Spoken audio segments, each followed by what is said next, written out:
Hi, everyone, and welcome to the Monomyth Diaries, a podcast where ordinary people get to share their hero's journey. I'm Mandy. And I'm Karen, and we'll be your hosts. We'll discover powerful insights, critical moments of growth, and much more. Thanks for joining us. We all have a monomyth to share, and someone out there needs to hear it.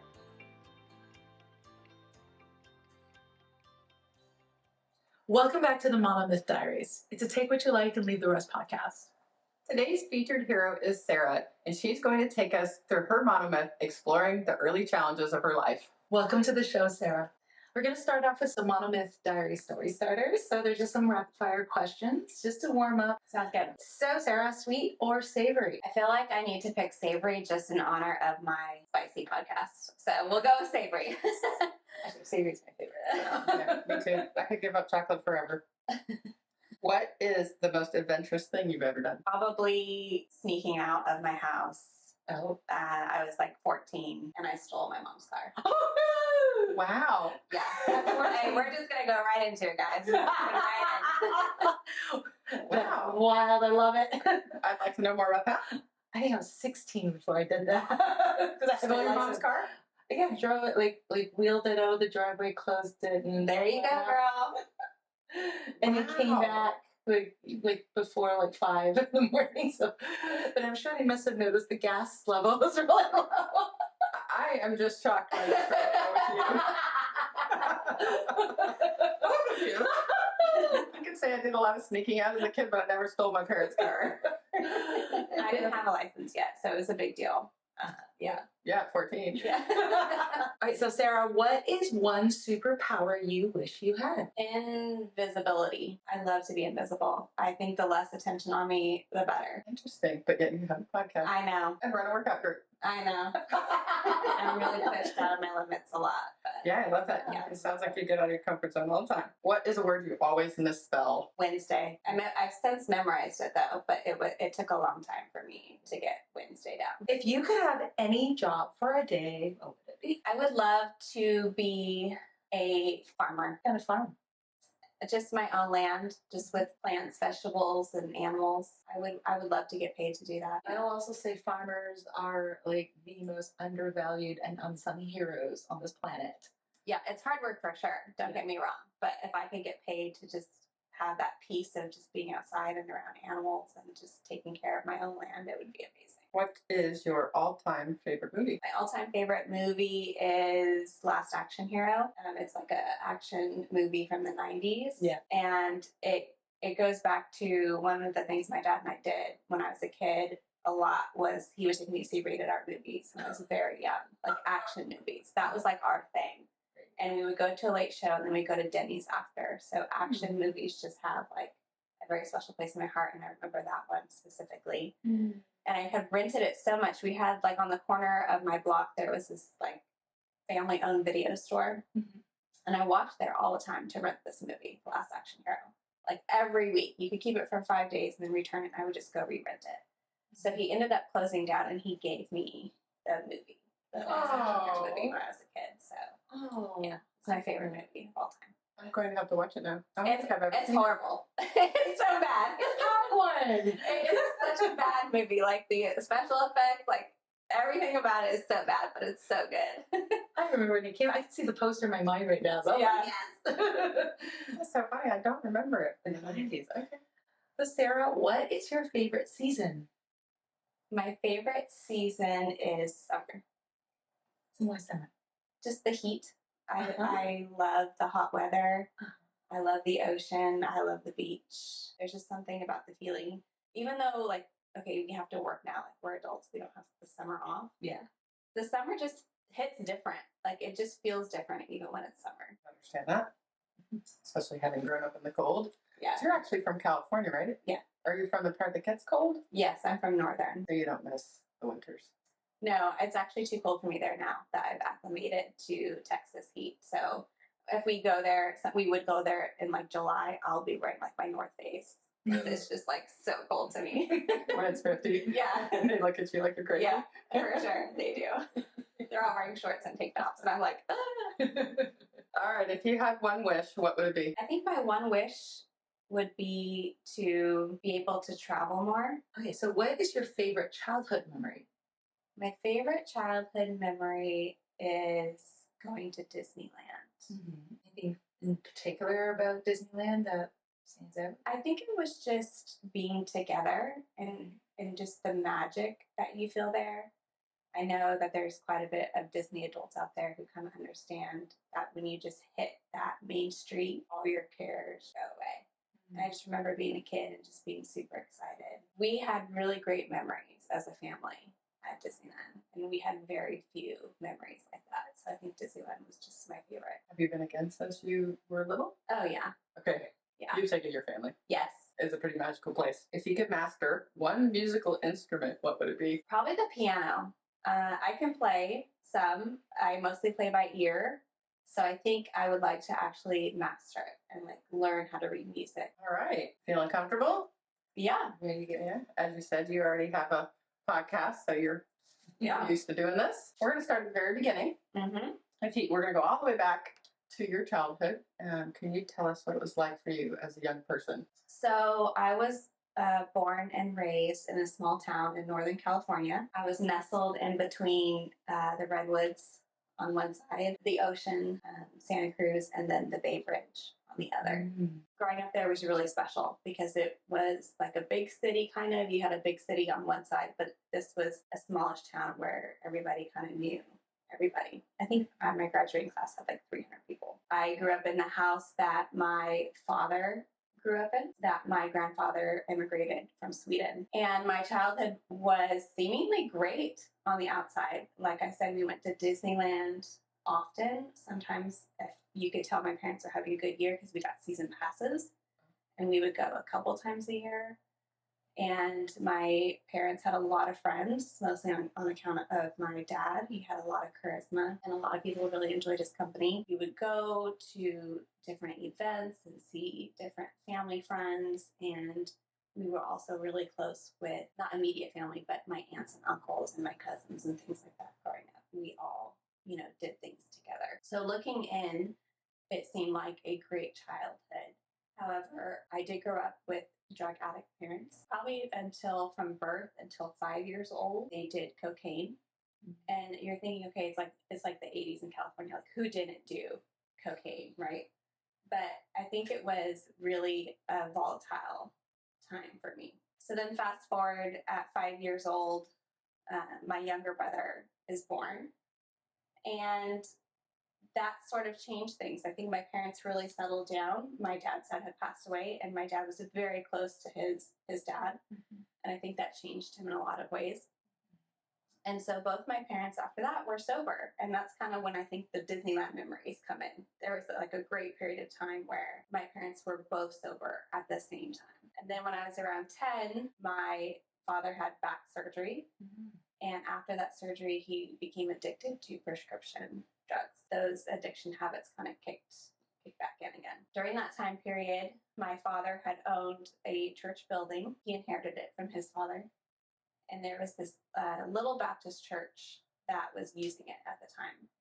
And they would have baptisms there, and he would have to come, being the good landlord that he was, and fill up this underground pool with water. And every time he would go, they would invite him to stay. We ended up going one time, and I felt such a connection at church. I remember hearing a hymn because they were singing out of a hymn book, which is the piano, and I was just crying at like 7 years old. And I didn't know like what that feeling was or who it was or anything, but I knew I wanted like more of it. So I had told my mom about it, that I wanted to go back next Sunday, and we did. And from that point on, my mom and myself and my other siblings started going to this church. And my mom became very authoritative in her beliefs from that point on. Like, she took it and she ran with it. And really what she took was like the Old Testament.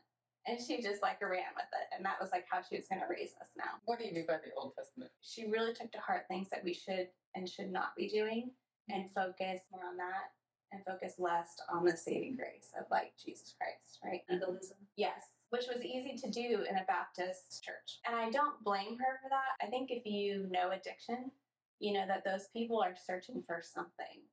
And even if it's something as good as religion, they just take it and they just like go like full force with it. Anything good can become bad, I feel like, in the hands of a person who struggles with addiction. After that, the home became very abusive. It was very torn. So my dad, he's struggling with prescription drugs. And my mom is full force into the church. She integrated corporal punishment, like the spanking and things like that. Spread the rug, spoil the child. Right. Is that new? She wasn't like that before? Correct. Okay. How old were you? You saw that shift. I would say I was 8. When that shift happened, there was a lot of tension between my parents. And I think it was just because both of them were going in such different directions. It felt like the whole dynamic of the family shifted, and I don't really know why. But as a kid, I just pinpointed, okay, we're going to church. He's not. During that time, my parents were a lot of yelling. My dad was like very loud, and we were afraid of him. And that's hard to say because he was such a good guy on the outside. Like if I were a kid and I went and I told so and so, like, hey, my dad is like screaming and yelling and punching the wall, that person would not believe me if they knew my dad because of just the amount of charisma he had. Even on drugs, he was like high functioning, just super social, like great guy. That was going in on the inside, but on the outside, you just see like this normal family. So could I ask you, what was your mom like before you guys started going to church? Could you describe your relationship? And I didn't have one. Even as a child, I never had a relationship with my mom. She was so withdrawn and so quiet. She just wasn't there. Like, it just seemed like she was just surviving every day. As a child, I didn't know why. It wasn't until much later as an adult, and I had conversations with her, did I know why she was that way. But I was very close to my dad. I was with my dad every day from the time he got home from work to the time we went to bed. Weekends, I was with my dad every weekend. And so if you were to ask my brother what was our childhood like, my older brother, he would tell you a completely different story because he was much closer to my mom. And he was very afraid of my father, whereas I was more afraid of our mom. Despite her not ever being verbally abusive, I just didn't have a relationship with her. I felt like I was living with a stranger. you mentioned you have a brother. Like, if we can just kind of get an idea of your family. Yeah, so I'm the second oldest. Okay. I have an older brother who's 2 years older than me. I have a younger brother who's 5 years younger than me, and then my sister is 10 years younger than me.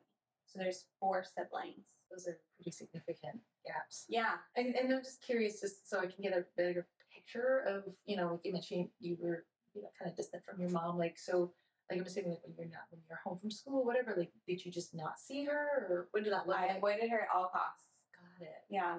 I would go straight to my room or outside or anything. And by the time my sister came along, I was 10.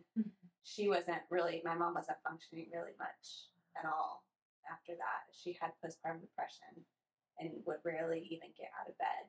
So at that point, at 10, I was more so coming home and taking care of my sister. So you kind of stepped into, like, the mother role.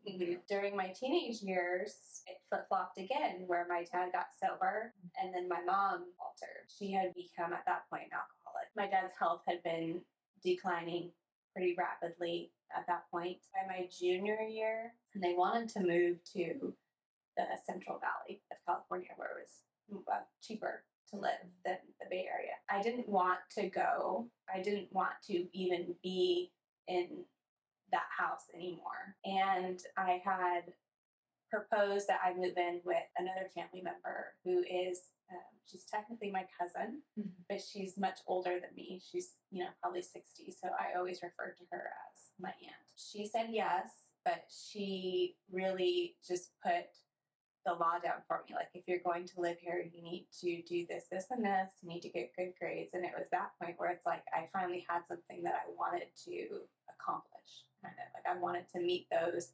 requirements to not be living with my family anymore. You had a bar to reach for. Yes, I did. Do you mind us backing up just for a minute? So you said that maybe right around the age of 8 or 10, your mom was becoming an alcoholic. And that's not something that happens quickly. It gets worse and worse. So you realize this is starting to happen. And does it get worse and worse? I mean, you're saying by high school, you're thinking about not living there anymore. So what was that like? So the worse and worse went from never seeing alcohol in my house before because my parents were not drinkers. Right, because you said they had both sobered up, right? Yeah, they were both sober. So I had never even, as a kid, I didn't even know what beer was, like nothing. There was no alcohol in my house. And then so it went from nothing to just all of a sudden seeing, wine bottles all the time or liquor bottles and the cops being called and fights. My mom was a very mean drunk, a very rough, mean drunk. Every time she would drink, a fight would start with somebody. And it was usually like a fist fight or her throwing something, just crazy behavior. So it went from literally 0 to 60 in a short period of time. And again, I think it's the addiction. Maybe asking, when you said she was a mean drunk, is there a particular target that she directed that energy to? It was usually my dad. And I think, looking back as now that I've been a wife for 20 years myself, it was probably a lot of pent up, resentment. There was many nights where I would just hold my sister until she fell asleep because she would just be crying because she would hear them fighting. I felt guilty for wanting to leave my sister, but I knew if I was going to do anything, I had to leave. So I did. So my aunt let me move in with her, and I had a bar to reach. I had goals to meet. And I really just turned my life around at that point. I had found a friend who went to church, and I asked her if I can go with her. And this was my senior year of high school. And she picked me up every Sunday because my license was suspended because I stole my mom's car. I wasn't suspended, but I was not allowed to get it. Yeah. It was like, forget it. Like, you're not getting a license until you're 18. So I did not have a license. Mm-hmm. So I depended on everybody to give me rides. Okay. How many times did you take the car? Several, but that was the only time I got caught. Yeah. Okay. Got it. So yeah, I just didn't want to be at home. It was just like whatever I could do to get out there and go party or whatever. So senior year, I kind of got my act together. I wasn't stealing cars. I wasn't cutting school, really anything like that. And I was going to church with a friend. I just finally had clarity. Like, I felt safe in the house I was living with. I wasn't like walking on eggshells, or I wasn't really yelling or anything like that. And on the weekends, I would go home and be with my sister and my little brother and spend time with them. And then I met my husband my senior year of high school. So I met him in photography class, and we would flirt in the dark room a lot. And I really needed a date for prom. I was like, I'm going to my senior prom. I'm not missing this. And I was like, hey, like, do you want to be my date for senior prom? And he said, yeah, okay. And then I said, well, you should probably have my number so we can talk about being matching and things like that. He's like, okay. And then he walks away, and he comes back. He's like, can I have your number? I was like, yes. So I felt like I orchestrated like everything for this. And we just became best friends after that. So 2 questions I got. So it was your idea to move out. What was your parents' reaction to that? Because obviously you had to tell them. Yeah. Notice you're no longer there. My dad was all for it. My dad was the biggest supporter of anything that I wanted or needed to do. Mm-hmm. My mom was insanely jealous of my aunt and my relationship with her and just how well I was doing at her house. It was almost like she didn't want me to do well outside of living under her rules or roof. That created a lot of problems. So then from that, now that you started dating your future husband, did you tell your parents about dating him? Yeah. They did. And my mom, even though she was an alcoholic, she was still a hardcore, legalist Christian. So I was not allowed to go anywhere alone with him, or she had a bunch of rules in place for that. Mm-hmm. So she knew that we were dating, but she didn't know how serious it was. And my dad didn't care. He was just whatever makes you happy. Did you meet him? Oh yeah, they met him. They actually met him for the first time after we had graduated. It was that summer. So I'm going to back up a little bit because I know your story is very rich. There's a lot of gauntlets that you overcome. A lot of moving. So I learned the term sprinkles from you. Mm-hmm. Can you explain what you mean by that? Sprinkles to me are when God has shown up in my life, where he's clearly watching over me, even though I'm not even saved necessarily at this point, even though I'm not even in a relationship with Christ, he's still tugging at me and watching me and protecting me. And it really started with that day at like 7 years old at this church that my dad was the landlord over. I just felt such a connection there. And then fast forward to in high school when I was making a lot of bad decisions and sneaking out.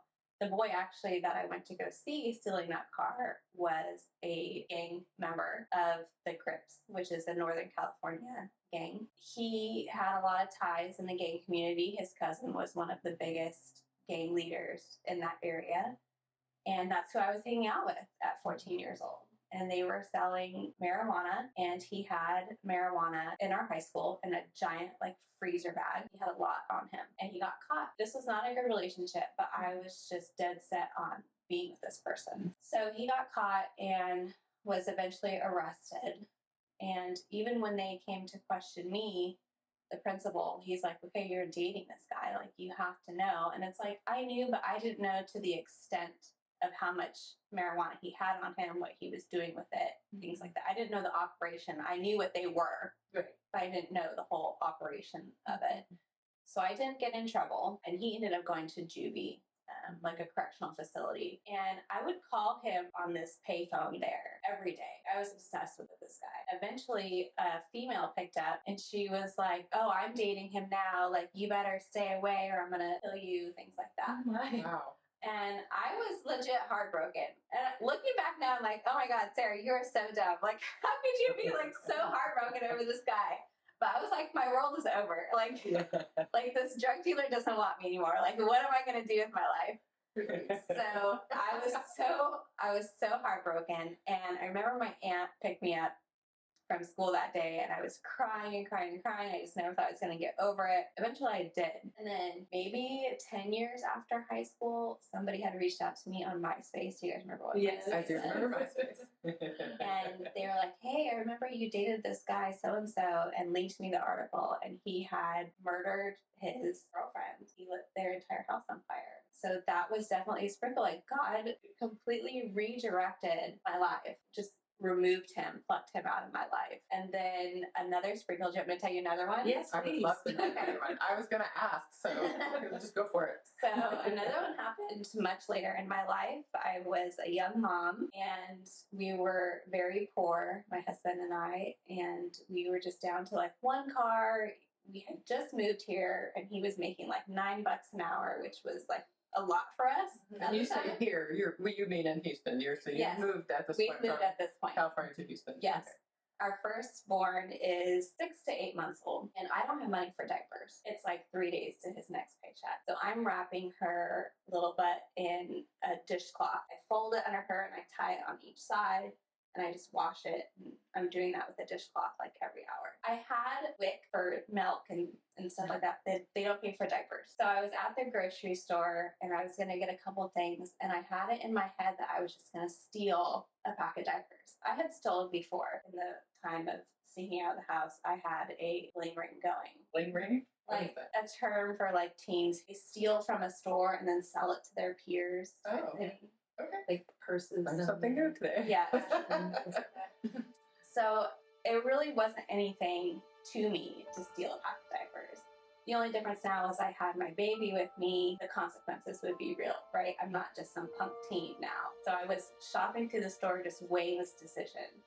And I'd also grown much closer to God at this point. I was even in a church leading a women's ministry, talking about the names of God.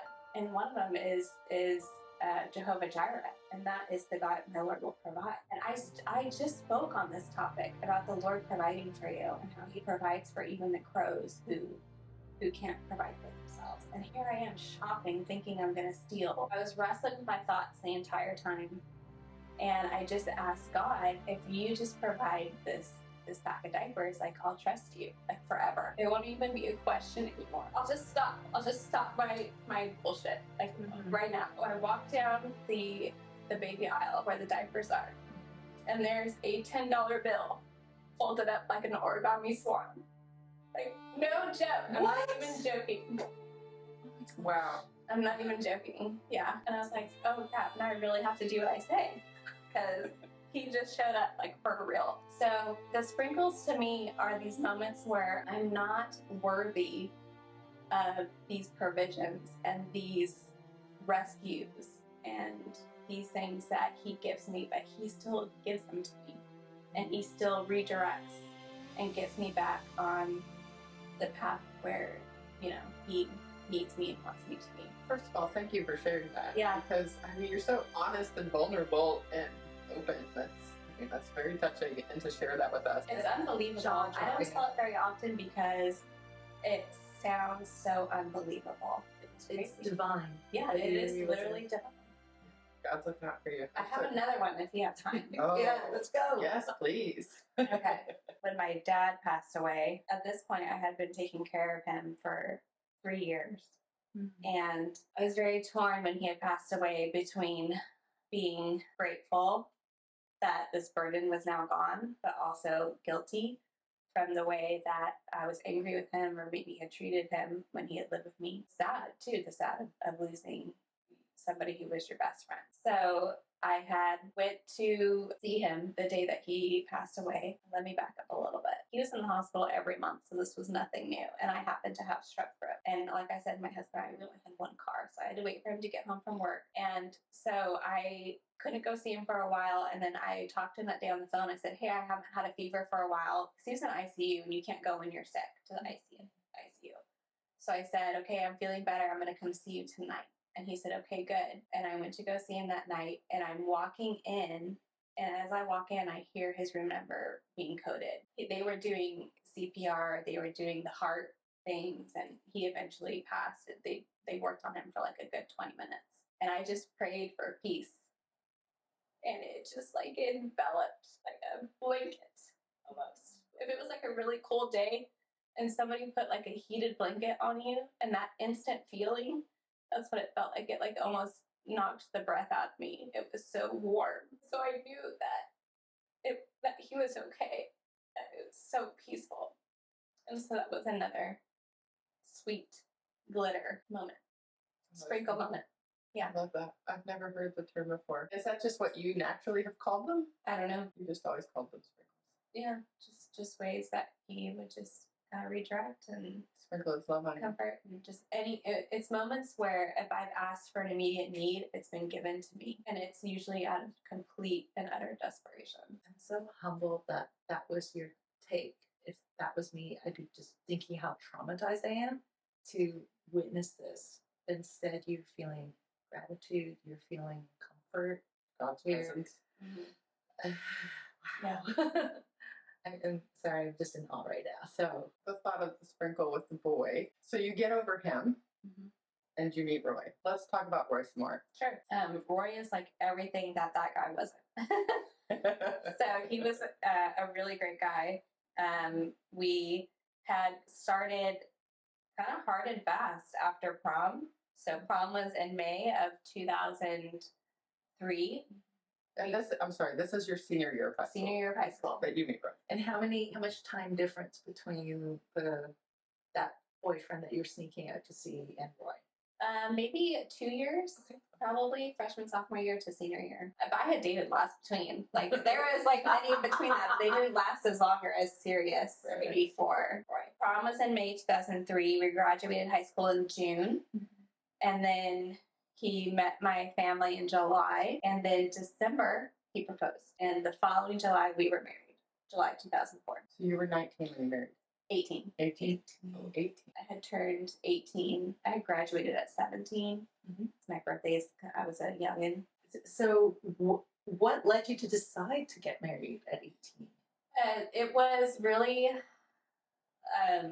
leaving my house, leaving my family. I knew I had to kind of make a decision after living with my aunt that, okay, I'm either going to go back here, right? Or I could go to college.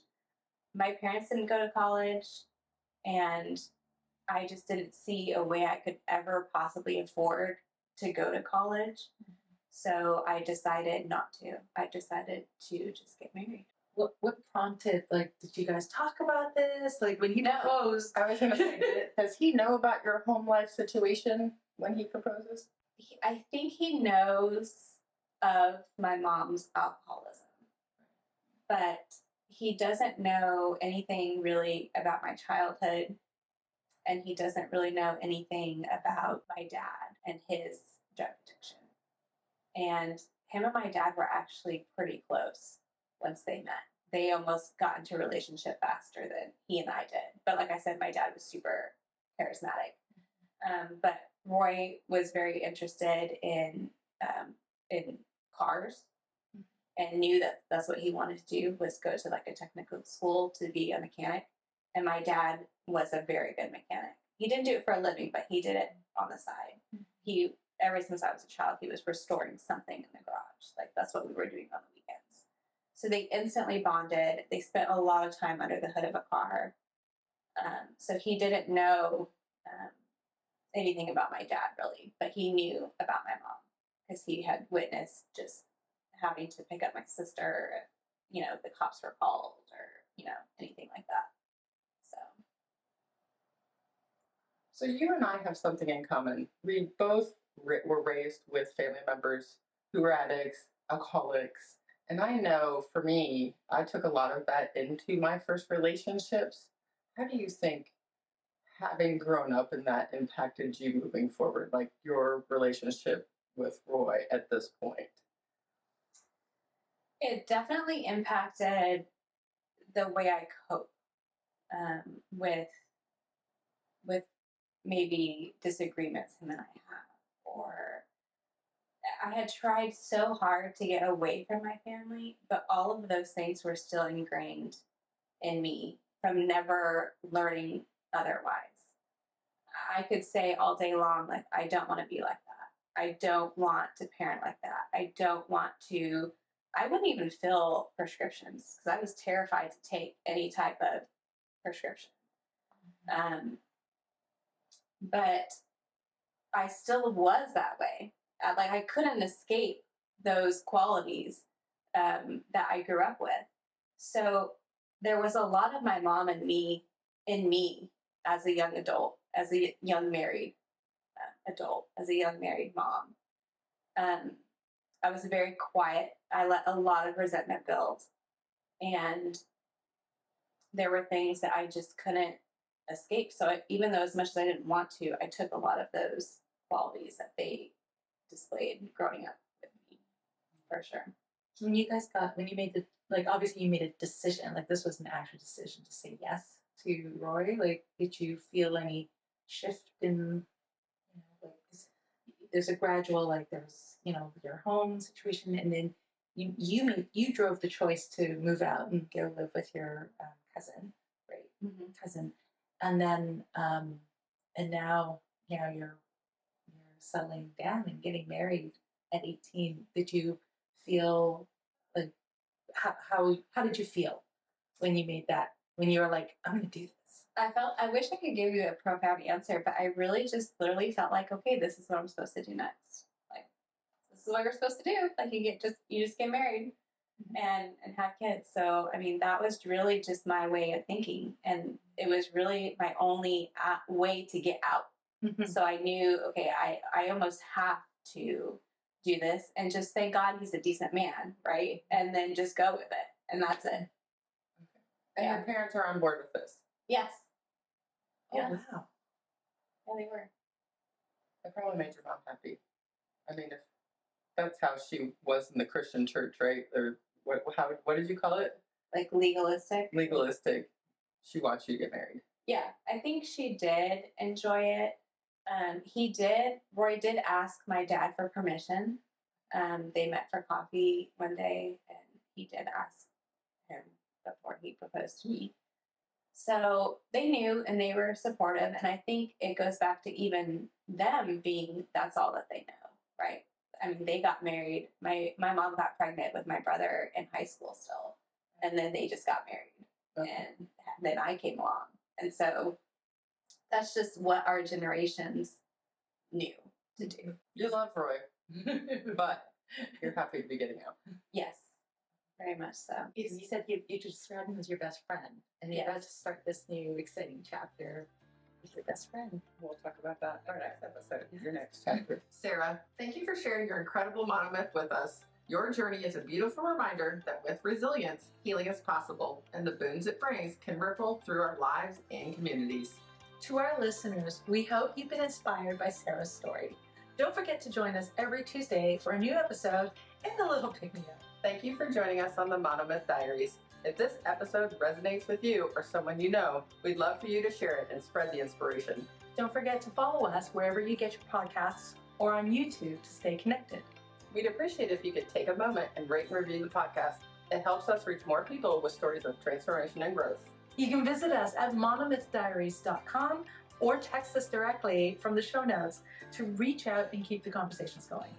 Until next time, heroes, let's journey together through our monomyths.